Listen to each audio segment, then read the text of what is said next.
दोस्तों, अगर आप अपना डीबीटी से लिंक्ड बैंक अकाउंट बदलना चाहते हैं और बैंक जा जाकर थक चुके हैं, तो ये वीडियो आपके लिए बहुत ही इंपॉर्टेंट होने वाली है, क्योंकि अब आपको किसी भी बैंक या किसी ब्रांच के चक्कर नहीं काटने हैं। अब आप घर बैठे ही अपना DBT linked bank account change कर सकते हो। इससे पहले होता क्या था कि आप पुराने वाले बैंक में जाते थे और वहाँ पर डिसीड करवाते थे, फिर नए वाले बैंक में सीडिंग की रिक्वेस्ट देते थे। फिर आपके जो है आधार कार्ड लिंक फिर भी नहीं होते थे, फिर भी आपका डीबीटी लिंक नहीं होता था। फिर आप बैंक जाते थे और वहाँ पर बताया जाता था कि यहाँ से तो हो गया है, और फिर भी आपका नहीं होता था। तरह-तरह की परेशानी हो रही थी, लेकिन अब वो परेशानी खत्म हो चुकी है।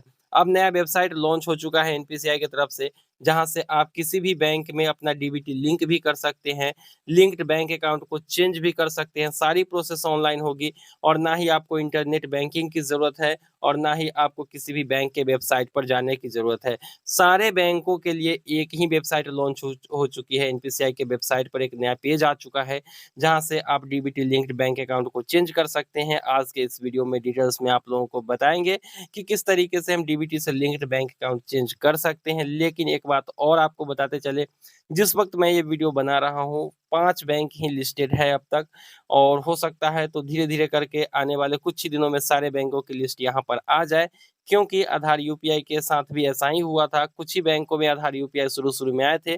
धीरे-धीरे करके लगभग बैंकों में अब ये इम्प्लीमेंट हो चुका है, लेकिन अभी भी कुछ बैंक बाकी है जहाँ पर आधार यूपीआई नहीं आई है। तो उसी तरीके से डीबीटी लिंकिंग की ऑप्शन फिलहाल 5 बैंकों में ही आई है। धीरे-धीरे करके सारे बैंकों में आ जाएँगी। लेकिन खुशी की बात ये भी है कि उनमें से एक है बैंक ऑफ बड़ौदा और केनरा बैंक, साथ-साथ इंडियन बैंक भी। तो इन तीनों मेजर बैंक्स में आ चुके हैं, तो ये अच्छी बात है। चलिए देख लेते हैं कि किस तरीके से हम डीबीटी लिंक्ड बैंक अकाउंट को घर बैठे ही चेंज कर पाएँगे। तो सबसे पहले आपको एनपीसीआई सर्च कर देना है। गूगल क्रोम ओपन करिएगा और एनपीसीआई सर्च करेंगे, सबसे ऊपर में वेबसाइट दिख जाएगी npci.org.in। इस पर आप लोगों को क्लिक कर देना है। इस पर क्लिक करने के बाद होम पेज पे पहुंच जाएंगे। एनपीसीआई के नीचे की तरफ स्क्रॉल करेंगे तो आपको कंज्यूमर टैब मिलेगा। यहाँ पर कंज्यूमर देख सकते हो लिखा हुआ है, इस पर क्लिक करेंगे। उसके बाद आपको सबसे नीचे में यहाँ पर भारत आधार सीडिंग इनेबलर पर क्लिक कर देना है। यहाँ पर क्लिक करेंगे तो फिर अगले पेज में पहुंचेंगे, जहां पर आपको आधार सीडिंग और डीसीडिंग का ऑप्शन मिलेगा। अब यहाँ पर एक और बात आप लोगों को बताते चले कि पुराने बैंक से अगर नए बैंक में आपको आधार सीड करवाना है, तो पुराने बैंक से डीलिंक या डिसीड करवाने की कोई ज़रूरत नहीं है, जैसा कि मैंने पहले भी आप लोगों को बताया था। अब यहाँ पर आप लोगों को ये भी बताते चले कि अगर मान लेते हैं कि किसी ने पुराने बैंक में लिंक कराया हुआ है और उसने बैंक बंद करवा दिया, अब नए बैंक में खाता खुलवा के वो लिंक करवाना चाहते हैं, तो फिर पुराने बैंक से वो कैसे अपना डीलिंक करवाएगा अगर खाता बंद हो चुका है तो? तो ऐसा नहीं है कि आपको डिसीड या डीलिंक करवाना होगा, आप डायरेक्टली दूसरे बैंक में जाकर सीड करवाते हैं और पुराने वाले बैंक से ऑटोमेटिक जो है आपका डीबीटी डीलिंक हो गया, डिसीड हो जाता है और नए वाले में सीड हो जाता है। खैर, अब आप लोगों को कुछ नहीं करना है, यहाँ पर घर बैठे ही आप लोग कर सकते हो ये सारी काम। तो यहाँ पर कुछ एरर आ रही है एनपीसीआई के वेबसाइट पर, थोड़ा-सा वेट करते हैं या फिर इसको रिफ्रेश कर लेते हैं। तो यहाँ पर आप लोग देख सकते हो एनपीसीआई का ये पेज खुल चुका है और सबसे ऊपर में रिक्वेस्ट फॉर आधार सीडिंग दिख रही है। तो यहाँ पर आप लोगों को अपना आधार नंबर दर्ज कर देना है और बैंक बदलने के लिए आपको क्या करना है, सीडिंग पर क्लिक कर देना है। सीडिंग पर क्लिक करेंगे, उसके बाद अपना बैंक सेलेक्ट कर लेंगे। बैंक कैसे सेलेक्ट करना है, देखिए यहाँ पर जो है बैंक लिखेंगे अगर आप, यहाँ पर बैंक, तो यहाँ पर सिर्फ 5 बैंक अभी दिख रहे हैं। इतने बैंकों में आप डीबीटी फिलहाल तो लिंक कर सकते हैं। धीरे-धीरे करके इसमें सारे बैंक आ जाएँगे, जैसे आधार यूपीआई की फीचर सभी बैंकों में धीरे-धीरे करके आई थी। तो यहाँ पर जो भी बैंक है, जैसे मान लेते हो यहाँ पर बैंक ऑफ बड़ौदा हमने सिलेक्ट कर लिया है।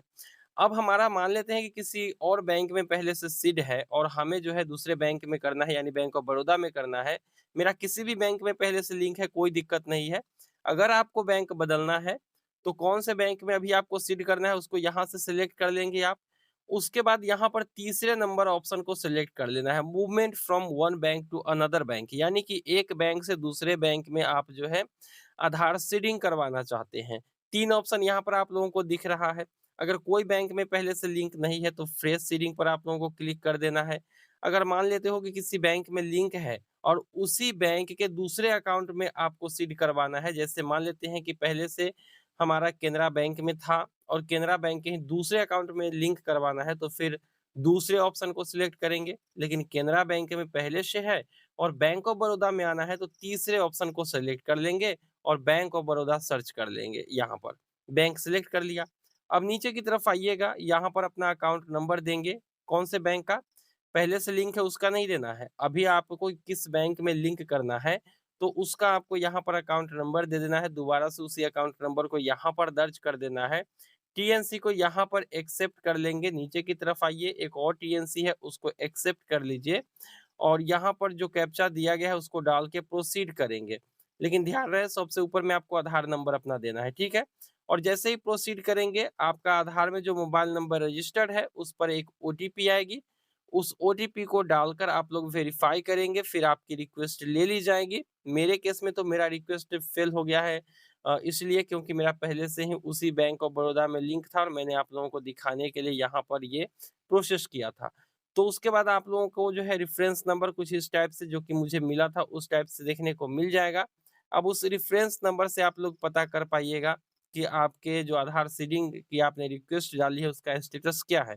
कैसे पता करेंगे तो यहाँ पर दोबारा से आपको आ जाना है, यहाँ पर क्लिक कर देना है और यहाँ पर 4 ऑप्शन देखने को मिल रहे हैं। तो आप जो है चेक योर सर्विस स्टेटस दूसरे ऑप्शन पर है, यहाँ पर क्लिक करेंगे। फिर आपने किसके लिए रिक्वेस्ट डाला था तो सीडिंग के लिए डाला था या डिसीडिंग के लिए, तो सीडिंग के लिए आपने डाला था। किस तारीख को डाला था वो आपको यहाँ पर सिलेक्ट कर लेना है और उसके बाद जो है किस टाइप के आपने सीडिंग के लिए रिक्वेस्ट डाला था। फ्रेश सीडिंग के लिए डाला था कि उसी बैंक में दूसरे अकाउंट में लिंक करने के लिए या फिर बैंक बदलने के लिए एक बैंक से दूसरे बैंक में जाने के लिए, वो यहाँ पर सिलेक्ट करेंगे। उसके बाद जो है आप यहाँ पर सर्विस जो है यहाँ पर आधार सीडिंग स्टेटस सिलेक्ट कर लेंगे। उसके बाद यहाँ पर रेफरेंस नंबर दर्ज कर देना है और उसके बाद आपको ये वाला कैप्चा डालकर चेक स्टेटस पर क्लिक करना है। तो आपका लिंक हुआ कि नहीं, या फिर अगर नहीं हुआ रिजेक्ट हो गया तो किस कारण से रिजेक्ट हुआ है वो सब पता चल जाएगा। तो इस तरीके से आप किसी भी बैंक में अपना आधार सीडिंग चेंज कर सकते हो। लेकिन फिलहाल 5 बैंक आए हैं, बाकी बैंक की लिस्ट बहुत जल्द ही यहाँ पर आने वाली है। इसलिए चैनल को सब्सक्राइब करके नोटिफिकेशन बेल को हिट करिए ताकि जैसे ही कोई और बैंक यहाँ पर ऐड किया जाता है सबसे पहले वीडियो आपको हमारे ही चैनल पर मिलेगी। तो ये थी एक नई अपडेट और नया प्रोसेस ऑनलाइन बैंक अकाउंट बदलने का डीबीटी के लिए लिंक करने को लेकर। तो उम्मीद है कि वीडियो पसंद आई होगी। वीडियो पसंद आई तो लाइक करके चैनल को सब्सक्राइब करिए। मिलते हैं किसी नई वीडियो में, दीजिए इजाजत। Thank you.